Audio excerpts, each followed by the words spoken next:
எப்பெல்லாம் அமெரிக்காவோட பொருளாதார மாற்றம் காணுதோ அப்பெல்லாம் எங்கேயாவது ஒரு இடத்துல ஜனநாயகம் ஆபத்துல இருக்கிறதா அவங்களுக்கு ஒரு கனவு வரும். உடனே துப்பாக்கியை தூக்கிக்கிட்டு கிளம்பிடுவாங்க. இன்னைக்கு வெனிசுலாவில் நடக்கிற அந்த ஆக்ஷன் மூவி சீன்களுக்கு பின்னாடி இருக்கிற வெறும் அரசியல் மாற்றம் மட்டும்தான் பார்த்தோம்னா இல்ல, அது ஒரு பெரிய பிசினஸ் டீல். டாலரோட ஆதிக்கம் மெல்ல மெல்ல அழியறதை தடுக்க அவங்க கடைசியில் எடுத்த ஒரு ஆயுதம் தான் இது. வாங்க இப்ப இந்த சர்க்கஸ் காமிக்காத உண்மையை பற்றி இந்த வீடியோல நாங்க தெளிவாக பார்ப்போம். அமெரிக்கா இதனை செய்ததுக்கு பின்னாடி இருக்கிற காரணங்களை இந்த வீடியோல தெளிவாக பார்ப்போம். வீடியோக்குள்ள போறதுக்கு முன்னே நம்ம சேனலை சப்ஸ்கிரைப் பண்ணி பக்கத்துக்கு பெல் ஐக்கானை கிளிக் பண்ணி வைங்க. அப்பதான் நான் போடக்கூடிய வீடியோஸை நீங்க உடனுக்குடன் பார்க்க முடியும். வாங்க இப்ப வீடியோக்குள்ள போலாம். கடந்த 3 வருஷமா அமெரிக்கா தன்னோட எமர்ஜென்சி எண்ணெய் கையிருப்பை காலி பண்ணிக்கிட்டே இருக்கு. ஏனென்றா உள்நாட்டில பெட்ரோல் விலையை கம்மியா வச்சு ஓட்டு வாங்குறதுக்காக. இது எப்படி இருக்குன்னா, மாசம் பிறந்ததும் வாடகை கட்டக்கூட காசு இல்லாம வீட்டுல இருக்கிற நகை நட்டை விற்கிற மாதிரி. 1987க்கு பிறகு இப்பதான் அமெரிக்காவோட எண்ணெய் இருப்பு இவ்வளவு அடிமட்டத்துக்கு போயிருக்கு. சரி, வெனிசுலாவோட எண்ணெய்க்கும் அமெரிக்காவோட டாலருக்கும் என்ன சம்பந்தம் என்ற கேள்வி உங்களுக்கு எழும்பும். அங்கதான் முக்கியமான விஷயமே இருக்கு. கடந்த 50 வருஷமா உலகத்துல ஒரு எழுதப்படாத விதி இருந்தது. நீங்க எந்த நாடா வேணா இருக்கலாம், ஆனா நீங்க எண்ணெய் வாங்கணும்னா கண்டிப்பா அமெரிக்க டாலரை தான் கொடுத்தாகணும். இதனாலதான் அமெரிக்கா உலகத்தோட தாதாவாக இருந்தது. ஏன்னா எல்லா நாட்டுக்குமே டாலர் தேவைப்பட்டுச்சுது. அதனால டாலரோட மதிப்பும் எகிரிச்சுது. இதைத்தான் பெட்ரோ டாலர் சிஸ்டம்னு சொல்றாங்க. ஆனா இப்ப இந்த சிஸ்டம் ஐசியூல உயிருக்கு போராடிக்கிட்டு இருக்கு. அதுக்கு 3 முக்கியமான காரணங்கள் சொல்லப்படுது. முதலாவது, சவுதி அரேபியா அடுத்த முக்கியமான முடிவு. 1974 அமெரிக்காவுக்கும் சவுதி அரேபியாவுக்கும் இடையில ஒரு ஒப்பந்தமானது போடப்பட்டது. உங்களுக்கு நாங்க பாதுகாப்பு தரோம், பதிலுக்கு நீங்க உங்களுடைய எண்ணெய்களை டாலர்ல மட்டும்தான் விற்கணும்னு அமெரிக்கா சவுதி அரேபியாவோட டீலை போட்டாங்க. ஆனா போன வருஷத்தோட இந்த டீல் ஆனது முடிவுக்கு வந்துச்சு. சவுதி இப்ப நாங்க மெத்த நாட்டு கரன்சியில எண்ணெய் விற்போம்னு ஓப்பனாவே சொல்லிட்டாங்க. இது அமெரிக்காவோட முதுகெலும்பை உடைச்ச மாதிரி. இரண்டாவது, பிரிக்ஸினுடைய அதிரடியான முடிவுகள். சீனா, ரஷ்யா, இந்தியா போன்ற பிரிக்ஸ் நாடுகள் இப்போ ஒரு முடிவுக்கு வந்துட்டாங்க. எதுக்கு நாம அமெரிக்கா கிட்ட கையேந்தணும்னு அவங்க சொந்த பணத்திலேயே பிசினஸ் பண்ண ஆரம்பிச்சுட்டாங்க. முக்கியமா சீனா சவுதி அரேபியா கிட்ட இருந்து எண்ணெயை யுவான்ல கொடுத்து, அதாவது சீனாவுடைய கரன்சியாக இருக்கின்ற யுவானை கொடுத்து தான் வாங்க ஆரம்பிச்சது. இது டாலருக்கு விழுந்த மரண அடியாக பார்க்கப்படுது. மூன்றாவது காரணம், டாலரை இப்ப அமெரிக்கா ஆயுதமா பயன்படுத்துறது. ரஷ்யா உக்ரைன் போர் வந்தப்போ ரஷ்யாவோட டாலர் சேமிப்பை அமெரிக்கா முடக்கிச்சுது. இதை பார்த்து மற்ற நாடுகள் பயந்துட்டாங்க. இன்னைக்கு ரஷ்யாவுக்கு நடந்த இந்த நிலைமை நாளைக்கு நமக்கும் வரலாம்.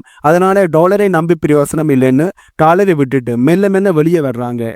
இதுதான் டி டாலரைசேஷன் சொல்லப்படுகின்றது. சிம்பிளா சொல்லணும்னா, அமெரிக்கா இப்போ ஒரு ஓட்டை விழுந்த கப்பல்ல நிக்குது. அந்த ஓட்டையை அடைக்க அவங்களுக்கு புதுசா ஒரு பெரிய சப்போர்ட் வேணும். அந்த சப்போர்ட் தான் வெனிசுலாவோட பிரமாண்டமான எண்ணெய் கிணறுகள். வெனிசுலாவையும் டாலர் பிடியில இருந்து விட்டுட்டா அமெரிக்கா அவ்வளவுதான். அமெரிக்காவோட நிலைமை அப்படியே முடிஞ்சிடும் என்பது அமெரிக்காவுக்கு தெரிஞ்சிருக்கு. இதனாலதான் அமெரிக்கா இப்ப வெனிசுலா மீது கை வச்சிருக்காங்க. சரி, உலகத்துல எவ்வளவு நாடுகள் டாலரை விட்டு வெளியே போகுது, ஆனா வெனிசுலா விஷயத்துல மட்டுமே அமெரிக்கா இவ்வளவு ஆக்ரோஷமா ரியாக்ட் பண்ணது என்ற கேள்வி உங்களுக்கு எழும்பும். ஏனென்றா வெனிசுலா சாதாரணமான நாடு இல்ல. வெனிசுலாட்ட உண்மை சொல்லணும்னா கிட்டத்தட்ட வெனிசுலா ஒரு எண்ணெய் கடல் என்று சொல்ல முடியும். சவுதி அரேபியா கிட்ட தான் அதிக எண்ணெய் இருக்குன்னு நாம நினைச்சுக்கிட்டு இருக்கோம். ஆனா உண்மை என்னன்னா, உலகத்திலேயே புரோவின் ஆயில் ரிசர்வ், அதாவது பூமிக்கு அடியில அதிகப்படியான எண்ணெய் வச்சிருக்கிற நாடு வெனிசுலா தான். கிட்டத்தட்ட 300 பில்லியன் பேரல்.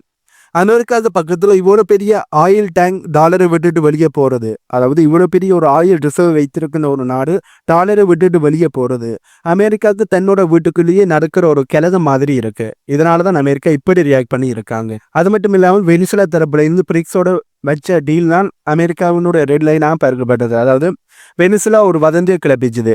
இல்ல இது அப்படி சொல்ல முடியாது, ஒரு முடிவை எடுத்தாங்க. அதாவது நாம ஏன் அமெரிக்கா போடுற தடைகளை தாங்கிக்கிட்டு இருக்கணும், நாம நம்ம எண்ணெயை இனிமே டாலருக்கு பதிலாக பிரிக்ஸ் கரன்சியில விற்கலாம்னு ஒரு பிளானை பண்ணாங்க. அதாவது சீனாவோட யுவான், ரஷ்யாவோட ரூபிள், இந்தியாவோட ரூபாயின்னு ஒரு கல்வியான கரன்சியில வியாபாரம் பண்றதுதான் இதுதான் அவர்களோட முடிவாக இருந்தது. இந்த முடிவு அமெரிக்காவோட ட்ரெட் லைனாக பார்க்கப்பட்டது. ஏன் அமெரிக்கா இதை பார்த்து பயப்படுது என்ற கேள்வி உங்களுக்கு எழும்பும். இப்ப வெனிசுலா மட்டும் டாலர் இல்லாம எண்ணெய் விற்க ஆரம்பிச்சுட்டா மற்ற தென் அமெரிக்க நாடுகளும் அதையே செய்யும். அப்படி நடந்த அமெரிக்காவோட அரசு கடன் பத்திரங்களுக்கு உலகத்தில் டிமாண்ட் ஆனது குறைஞ்சிடும். அதாவது அமெரிக்கா இவ்வளவு நாளுமே நிறைய கடன்ல இருக்காங்க. அமெரிக்கா கடன் வாங்கணுமாண்டா கடன் பத்திரங்களை வெளியிட விடுவார்கள். அந்த கடன் பத்திரங்களுக்கு மதிப்பானது இருக்கிற வரையும் தான் அமெரிக்காவோட கடனானது அமெரிக்காவுக்கு மிகப்பெரிய ஒரு சுமையாக இருக்காது. அந்த கடன் பத்திரங்களுக்கு மதிப்பில்லாட்டி அமெரிக்காவோட பொருளாதாரம் அகல் பாதாளத்துக்கு போயிடும். ஆகவே இப்படி இருக்கிற வெனிசுலா இந்த முடிவை எடுக்கும்போது அங்கே இருக்கிற லத்தீன் அமெரிக்க நாடுகளும் இதனை ஃபாலோ பண்ணும்போது கண்டிப்பாக அமெரிக்காவோட கடன் பத்திரங்களோட மதிப்பானது குறைய ஆரம்பிக்கும். இது அமெரிக்காவுக்கு மிகப்பெரிய ஒரு ஆபத்தை ஏற்படுத்தும். ஏனென்றா டிமாண்ட் ஆனது குறைஞ்சா அமெரிக்காவோட வட்டி விகிதமானது எகிரும். வட்டி விகிதம் எகிரினா அங்கே இருக்கிற ரியல் எஸ்டேட்டில் இருந்து ஸ்டாக் மார்க்கெட் வரைக்குமே எல்லாமே சரிஞ்சிடும். சுருக்கமாக சொன்னா அமெரிக்கா கடன் மேல கட்டின கூட்டை அனைத்துமே மொத்தமாக சரிந்து விழுந்துடும். ஏன்னா அமெரிக்காவோட கடன் தொகை எவ்வளவு தெரியுமா? கிட்டத்தட்ட 37 ட்ரில்லியனை விட ரொம்பவே அதிகமான கடனை அமெரிக்கா வச்சிருக்காங்க. அமெரிக்கா மிகப்பெரிய ஒரு வல்லரசு நாடு மாதிரி உங்களுக்கு தோணலாம். ஆனால் அமெரிக்காவே ஃபுல் கடனில் தான் ஓடிக்கொண்டு இருக்கு. ஆகவே அமெரிக்காவினுடைய கடன் கொட்டையான அப்படி மொத்தமாக சரிஞ்சு விழுந்தால் அமெரிக்காவோட ஆதிக்கம் இந்த உலகத்தில் இல்லாமல் போயிடும். இதனால தான் அமெரிக்கா இப்படியான மூவை பண்ணியிருக்காங்க. அமெரிக்காவுக்கு வெனிசுலாவோட பிரசிடென்டாக இருக்கிற நிக்கோலஸ் மதுரோ அவர்கள் மேலே கோபம் என்னன்னா, அவரோட சர்வாதிகாரி என்றதுக்காக இல்லை, அதோட டாலருக்கு எதிராக ஒரு எண்ணெய் புரட்சி பண்ண பார்த்தார். பார்த்தீங்களா, அதுதான் பிரச்சனையே. உலகத்தோட மிகப்பெரிய எண்ணெய் கிணறுகள் டாலரை விட்டுட்டு வெளியே போறதை அனுமதிச்சா அது டாலரோட அதிகாரப்பூர்வமான மரண அறிவிப்பாக மாறிடும். அதனாலதான் பேச்சுவார்த்தை எல்லாம் வேலைக்கு ஆகுது. இவனை பதவியில இருந்து தூக்கினா தான் நம்ம டாலரை காப்பாற்ற முடியும்னு அமெரிக்கா ஒரு ஆபத்தான இந்த முடிவை எடுத்து வெனிசுலாவில் அட்டாக் பண்ணி வெனிசுலாவோட பிரசிடண்டாக இருக்கிற நிக்கோலஸ் மதுரோ அவர்களை கடத்தி இருக்கிறார்கள். ஆனா கேட்டா போதைப்பொருளாக்காண்டு தான் கடத்தி இருக்கிறோம்னு சொல்வார்கள். ஆனா உண்மையான காரணமே இதுதான். அமெரிக்காவுக்கு முன்னாடி இரண்டு சாய்ஸ் தான் இருந்தது. ஒன்று, மாறிவார உலகத்தை ஏற்றுக்கிட்டு மற்ற நாடுகளோட சமமாக உட்காந்து பேசணும். ஆனால் அப்படி பேசினா டாலரோட தனி ஆதிக்கம் போயிடும். அமெரிக்காவோட சூப்பர் பவர் அந்தஸ்து காணாமலே போயிடும். அமெரிக்காவுக்கு இருந்த இரண்டாவது சாய்ஸ், அவங்க கிட்ட மிச்சம் இருக்கிறது ஒரே ஒரு பவர், அது இராணுவம். அமெரிக்காவில் இப்போ மற்ற நாடுகளை பொருளாதார ரீதியாக மிரட்ட முடியல. ஏனென்றால் சீனா ஒரு பக்கம் கடன் கொடுக்குது, பிரிக்ஸ் என்னும் ஒரு பக்கம் சப்போர்ட் பண்ணுது. சப்போர்ட் பவர் வேலை செய்யாத இடத்துல தான் அமெரிக்கா தன்னோட காட் பவரை, அதாவது துப்பாக்கி இருக்கும். வெனிசுலாவில் நடந்தது ஒரு தனி மனிதனுக்கு அவனுக்கு எதிரான தாக்குதல் மட்டும் இல்லை, அது உலக நாடுகளுக்கு விடுக்கப்பட்ட மிகப்பெரிய ஒரு எச்சரிக்கை. இப்போ நீங்கள் வீடியோக்களை பார்ப்பீங்களா, அதாவது மேற்கொள்ள நாடுகள் வீடியோஸை ரிலீஸ் பண்ணுவார்கள், செய்தியில் சொல்வார்கள், அதாவது ஜனநாயகம் விடுதலை அப்படிங்கிற வார்த்தைகளை பயன்படுத்துவார்கள். உண்மையிலேயே வெனிசுலாவில் அங்கே இருக்கிற மக்கள் இதனை கொண்டாடுகிறார்கள் என்று பார்த்தோம்னா இல்லை. அவங்க ரோட்டில் இறங்கி மதுரோ அவர்களுக்கு சப்போர்ட் பண்ணுகிறார்கள், என் பயணத்தோடு இருக்காங்க. அவங்க அமெரிக்காவுக்கு சப்போர்ட் பண்ணல. அடுத்த ஒரு போர் மிக பெருசாக மாறினுமான்னு பயப்படுகிறார்கள். அண்ட் இப்படி மதுரோ அவர்களுக்கு அடுத்ததுக்கு எதிர்ப்பைத்தான் தெரிவிக்கிறார்கள். அவர்கள் கொண்டாடல. அமெரிக்காவில் இருக்கின்ற வெனிசுலாவை சேர்ந்த மக்கள் கொண்டாடலாம். அவர்கள் வெனிசுலாவிலிருந்து விரட்டி அடிக்கப்பட்டவர்கள். ஏனென்றால் அவர்கள் வெனிசுலாவில் இருக்கின்ற வளங்களை திருடுவதற்கு அமெரிக்காவுக்கு மேற்குலக நாடுகளுக்கும் சப்போர்ட் பண்ணியபடியால் அவர்களை விரட்டி அடித்தார்கள். அவர்கள் அமெரிக்காவில் தஞ்சம் அடைந்து இப்போ வெனிசுலாவோட நிக்கோலஸ் மதுரோ அவர்கள் கைது செய்யப்பட்டபடியால், அவரை கடத்தியபடியால் அதனை கொண்டாடுகிறார்கள். இப்படியான கொண்டாட்டங்கள் நடக்கிறது அமெரிக்காவில் மட்டும்தான். மற்றபடி வெனிசுலாவில் இருக்கிற மக்கள் இதனை சப்போர்ட் பண்ணல, அவர்கள் ஹாப்பியாகவும் இல்லை. இப்படி இருக்கையில தான் மேற்குலக நாடுகள் ஜனநாயகம் விடுதலை அப்படின்னு சொல்லி கொண்டு இருக்காங்க. அப்படியான வார்த்தைகள் எல்லாமே மேக்கப் மட்டும்தான். நிஜத்துல இது ஒரு லிக்விடேஷன். அதாவது ஒரு கம்பெனி திவாலாகிடுச்சுன்னா கடன்காரங்க வந்து மிஸ்ரையும் பர்னிச்சரையும் ஜப்தி பண்ணிக்கிட்டு போவாங்க. இல்லை, அதே மாதிரி தான் டாலர் சிஸ்டம் முடியாமல் இருக்கு. அந்த சிஸ்டத்துக்கு தேவையான எண்ணெயை ஜப்தி பண்ண அமெரிக்கா நேரடியாக களமிறங்கி இருச்சு. இதனால தான் அமெரிக்க ராணுவம் இப்போ ஒரு குளோபல் டெப்ட் கலெக்டராக மாறி செயல்பட ஆரம்பிச்சிருக்கு.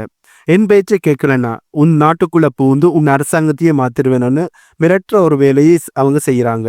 21ஆவது நூற்றாண்டில் நாம் வாழ்ந்தாலும் இவங்க பண்ணுறது அனைத்துமே 19ஆவது நூற்றாண்டு காலத்து கன் பாயிண்ட் டிப்ளமேசி தான். அதாவது என் கப்பல்கள் உன் கரைக்கு வரும், நான் சொல்கிறத நீ கேட்கணும், இல்லை நான் குண்டு போடுவேன். அதையே தான் இப்போ செய்கிறாங்க. ஆனால் இப்போ ஒரு மனிதாபிமான முகமூடி மட்டும் புதுசாக இருக்கே ஒழிய மற்றபடி 19ஆம் நூற்றாண்டில் நடந்ததை தான் இந்த 21ஆம் நூற்றாண்டிலும் செய்கிறார்கள் என்பதுதான் உண்மை. சரி, வெனிசுலாவை அமெரிக்கா தேர்ந்தெடுத்ததுக்கான காரணம் என்ன என்ற கேள்வி ஒரு சிலருக்கு கிளம்புறான். இந்த வீடியோவில் இவ்வளவு நேரம் நாங்கள் பார்த்த காரணங்களே உங்களுக்கு போதுமானதாக இருக்கு. ஆனால் இன்னும் ஒரு காரணத்தையும் சொல்கிறேன். இப்போ அமெரிக்கா அருகில் வெனிசுலா இருக்கிறதும் இதற்கான ஒரு காரணம். ஏனென்றால் அங்கே ஜெயிக்கிறது ரொம்பவே ஈஸி. அங்கே ஒரு தடவை ஆர்மியை இறக்கி ஜெயிக்கிறதன் மூலமா இன்னும் நான் தான் ராஜா, எவனாவது டாலரை விட்டு வெளியே போக நினைச்சா வெனிசுலாவோட நிலைமை தான் உங்களுக்கு முன்ன மொத்த உலகத்தையும் இப்போ அமெரிக்கா மிரட்டி பார்க்குறாங்க. இதில் ரஷ்யா சீனா இந்த 2 நாடுகளும் அமைதியாக இருந்தார்கள் என்றால் கண்டிப்பாக இன்னும் ஒரு 50 வருடத்துக்கு அமெரிக்கா தான் சூப்பர் பவராக இருப்பாங்க. அமெரிக்கா இப்போ எடுத்த முடிவு உலக நாடுகளை மிரட்டுற மாதிரி இருக்கு. சர்வதேச சட்டத்தை மீறுகின்ற ஒரு செயல். இப்போ இன்டர்நேஷனல் லாபியை அப்படியே முறித்தான் அமெரிக்கா இதனை செய்திருக்கிறார்கள். அதனை வயலேட் பண்ணி தான் இதனை செஞ்சிருக்காங்க. ஆகவே இந்த நேரத்தில் ரஷ்யாவும் சீனாவும் அமெரிக்காவுக்கு ஒரு மிகப்பெரிய ஒரு அடியை கொடுத்தா மட்டும்தான் ரஷ்யா சீனா மேலே அவர்களுடைய நட்பு நாடுகளை நம்பிக்கை வைப்பார்கள், அந்த உலக நாடுகளை நம்பிக்கை வைப்பார்கள். அது மட்டும் இல்லாமல் அமெரிக்காவோட ஆட்டத்தை அடக்க முடியும். அப்படி இல்லாமல் ரைசான் சீனாவும் இதனை வேடிக்கை பார்த்துட்டு வெறும் கண்டனங்களை சொல்லி வலிமை மாதிரியே வாய் மட்டும் காட்டிட்டு செயலில் எதையுமே செய்யாமல் விட்டாங்கள் என்றால் கண்டிப்பாக அமெரிக்காவை இப்போதைக்கு இவர்களால் எதுவுமே செய்ய முடியாது. அடுத்ததாக அமெரிக்கா அடுத்த நாடை நோக்கி போவார்கள். அடுத்ததாக ஈரானைத்தான் அமெரிக்கா குறிவைக்கிறார்கள் என்று சொல்லப்படுகின்றது. இப்படி ரஷ்யாவோட நட்பு நாடுகளும் சீனாவோட நட்பு நாடுகளும் ஒவ்வொன்றாக அமெரிக்காவால் காலி செய்யப்பட்டு கொண்டு இருக்கு. முதல்ல சிரியா, இப்ப வெனிசுலா, அடுத்தது ஈரான். ஆகவே இதனைத்தையுமே ரஷ்யான் சீனாவும் வடிக்க பார்த்தார்கள் என்றால் இதற்கு பெரிய ஒரு கைநகர்த்துகளை செய்து அமெரிக்காவுக்கு ஒரு பெரிய பதிலடியை கொடுத்து ரஷ்யா சீனா தங்களுடைய பவரை உலக நாடுகளுக்கு நிரூபித்தா மட்டும்தான் இந்த இரண்டு நாடுகளுக்கும் உலக நாடுகள் சப்போர்ட் பண்ணுவார்கள். அப்படி இல்லாட்டி அமெரிக்காவோட இந்த மிரட்டலுக்கு உலக நாடுகள் பயப்படுவார்கள் என்பதுதான் என்னுடைய தனிப்பட்ட கருத்து. இதே நேரத்தில் நிறைய வல்லுநர்கள் மாற்று கருத்து சொல்றாங்க. அவங்க என்ன சொல்றாங்க என்பதை நாங்கள் இப்போ பார்ப்போம். இன்றைக்கு வெனிசுலாவில் அமெரிக்காவுக்கு ஒரு வெற்றியை பதிவு பண்ணி இருக்கலாம். அமெரிக்காவுக்கு வெற்றி கிடைச்சிருக்கலாம். மதுரோ அவர்களை தூக்கிட்டாங்க. அங்கே அமெரிக்காவுக்கு சாதகமான ஒருத்தரை உட்கார வச்சுட்டாங்க. இராணுவ ரீதியாக இது ஒரு டாக்டிக்கல் விக்டரியாக பார்க்கப்படலாம். ஆனால் நீண்ட காலத்துக்கு பார்த்தா இது டாலருக்கு ஒரு ஸ்ட்ராட்டஜிக்கல் டிபீட்டாகத்தான் பார்க்க முடியும். இதற்கான காரணங்களாக அவங்க என்ன சொல்றாங்கன்னா நம்பிக்கை துரோகம். முதலாவது, அதாவது ஒரு கரன்சிங்கிறது வெறும் காகிதம் கிடையாது, அது ஒரு நம்பிக்கை. ஆனா இன்னைக்கு டாலருங்கிறது ஒரு மிரட்டல் ஆயுதமா மாறிடுச்சு. நாட்டில் டாலர் இல்லைன்னா நான் உள்ள புகுந்து உம்முடைய ஆட்சியை மாத்திடுவேன் என்று அமெரிக்கா காட்டுற இந்த அதிகாரம் மற்ற நாடுகளை டாலரை விட்டு இன்னும் வேகமா ஓட வைக்கும். இன்னைக்கு அமெரிக்காவோட இந்த அதிரடியை பார்த்து பயந்த மற்ற நாடுகள் அடங்கி போகலாம். ஆனா அந்த பயமே அவங்களை இன்னும் ஒரு மாற்று வழியை தேட தூண்டும்.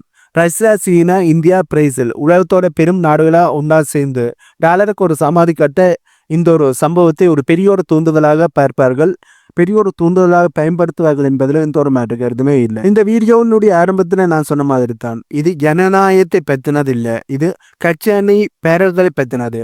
அமெரிக்கா இப்போ ஒரு ஆபத்தான சூதாட்டத்தை விளையாடிக்கிட்டு இருக்கு. தற்காலிகமாக தன்னுடைய கரன்சியை காப்பாற்ற ஒரு நாட்டை சிதைத்திருக்காங்க. ஆனால் இது தற்காலிகம் மட்டும்தான். காலப்போக்கில் வெனிசுலாவில் நடந்த இந்த ரைடு, அதாவது அமெரிக்கா செஞ்ச இந்த நடவடிக்கை டாலரோட பலத்தை காட்டின சம்பவமாக இருக்காது. மாறாக டாலர் அழிகிறதுக்கு முன்னாடி எடுத்த கடைசி ஆயுதமாக தான் வரலாற்றில் இது பதியப்படும் என்பதுதான் வரலாற்று நிபுணர்களோட கருத்தாக இருக்கு. உலகம் இப்போது மிகப்பெரிய ஒரு மாற்றத்தை நோக்கி போய்கிட்டு இருக்கு. பழைய தாதாக்கள் போயிட்டு, அதாவது பழைய உலகத்தினுடைய கேங்ஸ்டர்ன்னு சொல்றவங்க இப்ப போயிட்டு ஒரு புதிய சிஸ்டமானது வரப்போகுது. ஆனா அது வர்றதுக்கு முன்னாடி இன்னும் எத்தனை வெனிசுலாக்களை நாங்க பார்க்க போறோம். இப்ப வெனிசுலாவில் அமெரிக்கா செஞ்ச மாதிரி எத்தனை நாடுகள்ல அமெரிக்கா நடவடிக்கையில் ஈடுபட போறாங்க, தங்களுடைய ஆக்ஷனை செய்ய போறாங்க, தங்களுடைய திருட்டுத்தனத்தையும் தங்களுடைய ஆதிக்கத்தையும் காட்டுறதுக்கான தங்களுடைய இராணுவத்தை பயன்படுத்தி எத்தனை நாடுகள்ல கைவரிசையை காட்ட போறாங்க என்றதுதான் தெரியல.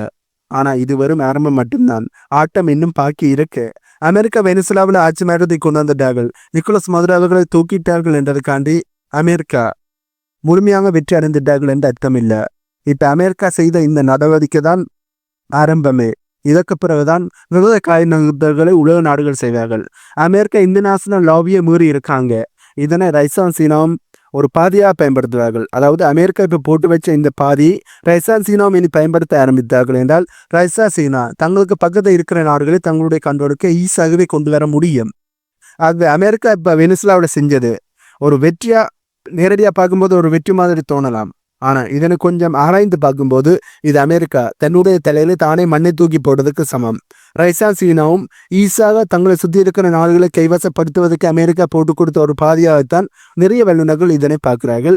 ரஷ்யா சீனா போன்ற நாடுகள் தங்களுக்கு அருகில் இருக்கின்ற அமெரிக்காவுக்கு சப்போர்ட் பண்ணுகிற நாடுகளை தங்கள் பக்கம் இழுப்பதற்காண்டி அமெரிக்கா வெனிசுலாவில் செய்ததை அவர்களும் செய்ய ஆரம்பிக்கக்கூடிய வாய்ப்புகள் இருக்கு.